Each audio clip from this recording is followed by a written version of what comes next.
യഥാർത്ഥത്തിൽ നാച്ചുറോപ്പതി എന്ന് പറയുന്നത് അത് വലിയൊരു സിലബസ്. ഈ പ്രണയം, കാമം ആരാന്നറിയോ കാരണം? മണ്ണും ജലവുമാണ് കാരണം. മണ്ണും ജലവുമാണ് കാരണം. ഇയാൾ ചുട്ടുപൊള്ളും. മണ്ണ് ശിവശക്തി, ശൈവശക്തി ചുട്ടുപൊള്ളും.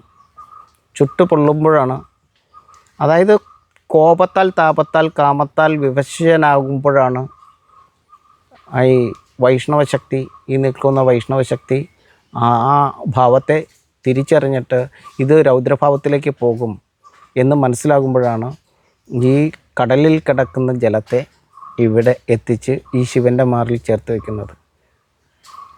ആ പ്രളയമാണ് പ്രണയം. നമുക്കെല്ലാവർക്കും ഫീൽ ചെയ്യും മഴ പെയ്യുമ്പോൾ. ശ്രദ്ധിച്ചിട്ടില്ലേ? എല്ലാവരും പ്രണയാർദ്രമായിട്ടുള്ള ഒരവസ്ഥയിലേക്ക് ഈ മഴ. കാരണം പതിക്കുന്നത് പത്നിയാണ്, പതിപ്പിച്ചത് മണ്ണാണ്. പതി എന്ന് പറയുന്നത് മണ്ണാണ്, പതിക്കുന്നത് പത്നിയാണ്, അത് ജലമാണ്. ആ വാമഭാഗമായിട്ട് ശിവൻ്റെ മാറിൽ ചേർന്ന് കിടക്കുമ്പോഴാണ് അത് ജീവനുള്ള വർണ്ണമാകുന്നത്. അത് സ്വരത്തെ ജനിപ്പിക്കും.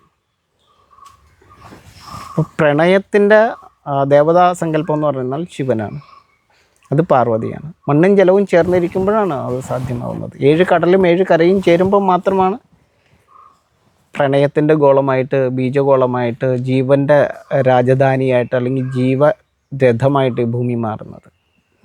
ഇത് മഹാലിംഗനാണ്. ലൈംഗികതയ്ക്ക് കാരണമായിരിക്കുന്ന കണം ഏതാണെന്നറിയോ? അത് പ്രോട്ടോണാണ്, ഈ ശൈവ കണമാണ്. അതാണ് ശിവൻ മഹാലിംഗനാണെന്ന് പറയുന്നത്. സ്ത്രീകൾ പുരുഷനും ഒരുപോലെയാണെന്ന് എല്ലാവരും പറയില്ലേ? ഒരുപോലെയല്ല. അത് നമ്മൾ അറിഞ്ഞിരിക്കണം. ജൈവപ്രപഞ്ചം വായുവാണ്. ബേസിക്കായിട്ട് പറഞ്ഞു വരണതാണ് കേട്ടോ. ജൈവപ്രപഞ്ചം വായുവാണ്. മക്കളും കൂടി കേൾക്കാൻ വേണ്ടിയിട്ടാണ്. എങ്ങനെയാണ് നമ്മുടെ ലൈംഗികത ഉണ്ടാകുന്നത്? ജൈവപ്രപഞ്ചം വായുവാണ്. നമ്മളൊരു ടെന്നീസ് ബോൾ എടുത്തിട്ട് നനയ്ക്കുക, എന്നിട്ട് അതൊരു ടങ്കീസിൽ കോർക്കുക, എന്നിട്ട് ഇങ്ങനെ കൈകൊണ്ട് ഇങ്ങനെ കറക്കുക, ശരിക്കും ടൈറ്റ് ചെയ്തിട്ട് ഇങ്ങനെ പൊക്കി പിടിക്കുക. ആ ടെന്നീസ് ബോളിലെ വെള്ളമില്ലേ, താഴെ അണ്ടരൂപത്തിൽ വരും, പുറത്തേക്ക് തള്ളി വരും. മുകളിൽ എന്ത് വരുമെന്ന് അറിയാം? ഒരു ചുഴി വരും. മനസ്സിലായോ?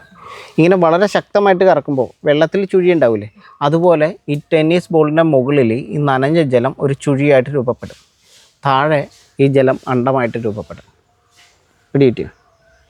ഇത് എവിടെയാണ് ഇത് സംഭവിച്ചത് എന്ന് ചോദിച്ചാൽ ജൈവപ്രപഞ്ചമായ വായുവിലുണ്ടാകുന്ന ആ രൂപാന്തരമാണ് അത് സംഭവിക്കുന്നത്. ഇത് വളരെ സ്പീഡിൽ ഈ ജൈവഗണത്തിൽ സംഭവിക്കുന്ന, ജലത്താൽ സംഭവിക്കുന്ന പ്രതിഭാസമാണ്. ജലമാണ് ജീവനാകുന്നത്. ആ ജീവപ്രപഞ്ചത്തിൽ സംഭവിക്കുന്ന ഈ ഭൂമി വളരെ സ്പീഡിൽ സഞ്ചരിക്കുന്നത് കൊണ്ടും കറങ്ങുന്നത് കൊണ്ടും ഭ്രമണവും പരിക്രമണവും ഉള്ളതുകൊണ്ട് സംഭവിക്കുന്ന പ്രതിഭാസമാണ് മുകളിലെ ബ്രഹ്മഗുണം, തുളച്ചു കയറുന്ന ഗുണം വായുവിന്. താഴെയോ അണ്ടഗുണം. താഴെ അണ്ടഗുണം എന്ന് പറയുന്നത് വായുവിലേക്ക് വരുമ്പോൾ അവിടെ എന്തു വരും? അണ്ടഗുണം വരുമ്പോഴത്തേക്കും അവിടെ ഈ വായുവിൽ അനുഭവപ്പെടുന്ന അവസ്ഥ എന്ന് പറഞ്ഞാൽ യോനിഭാവത്തിനും മറ്റത് ലിംഗഭാവത്തിനും കാരണമാകും. മനസ്സിലാവുണ്ടോ? വായുവിൻ്റെ രൂപമാണ് ഇവിടെ ജീവപ്രപഞ്ചത്തിലേക്ക് വരുമ്പോൾ സാധ്യമാകുക. ഉത്തര ധ്രുവത്തിനും ദക്ഷിണ ധ്രുവത്തിനും ഇടയിൽ ഇത്രയും സ്പീഡിൽ സഞ്ചരിച്ച് കറങ്ങുന്നത് കൊണ്ട് ഈ ഭൂമിക്കുണ്ടാകുന്ന ജൈവശക്തിയുടെ, ഈ മഹാലിംഗനായിരിക്കുന്ന ഈ പ്രോട്ടോണിൻ്റെ, ഈ ശിവൻ്റെ വൈഭവത്താൽ ജലത്തിനുണ്ടാകുന്ന രൂപാന്തരമാണ് ഈ പ്രതിഭാസം സംഭവിക്കുന്നതിന് കാരണം. ഈ പ്രതിഭാസമാണ് സ്ത്രീ പുരുഷ ലൈംഗിക അവയവങ്ങൾക്ക് കാരണമാകുന്ന വസ്തുത. പിടികിട്ടിയോ? മനസ്സിലാകണ്ടോ?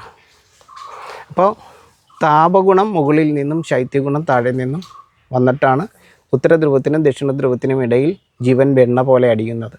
അപ്പോൾ താപഗുണത്താൽ ബ്രഹ്മഗുണവും തുളച്ചു കയറുന്ന ഗുണവും താഴെ അണ്ടഗുണവും ഉണ്ടാകുന്നു.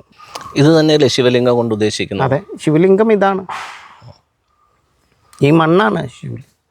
പ്രോട്ടോണിന് മാത്രമാണ് ലിംഗഭേദത്തെ കൽപ്പിക്കാൻ പറ്റുള്ളൂ. ശിരോ ബ്രഹ്മഹൃദ്യോ വിഷ്ണു ദിപാദേ ശിവം. അരയ്ക്ക് താഴെയാണ് നമ്മളുടെ ശിവത്വം. നമ്മൾ ലൈംഗിക തിരിച്ചറിയുന്നതും അരയ്ക്ക് താഴെയാണ്. ഈ മണ്ണിന് മാത്രമാണ് ശിവത്വമുള്ളൂ. മഹാലിംഗനാണ് ഇത്. ഈ മണ്ണിൻ്റെ ഈ ഗുണമുണ്ടല്ലോ, ഈ ഗുണം നഷ്ടപ്പെട്ടാൽ ലൈംഗികതയേ ഇല്ല നമുക്ക്. അത് ജലത്താലാകുന്നു, ആ വൈഭവം. ഈ ശിവന് ഈ ശേഷിയെ കൊടുക്കുന്നത് ചൈതന്യമായിരിക്കുന്നത് ജലമാകുന്നു എന്നറിയുക. ആ ജലമാണ് ശിവത്വത്താൽ ജീവനായിട്ട് മാറുന്നത്, ശരീരമുള്ളതായിട്ട് മാറുന്നത്. പിടികിട്ടിയോ?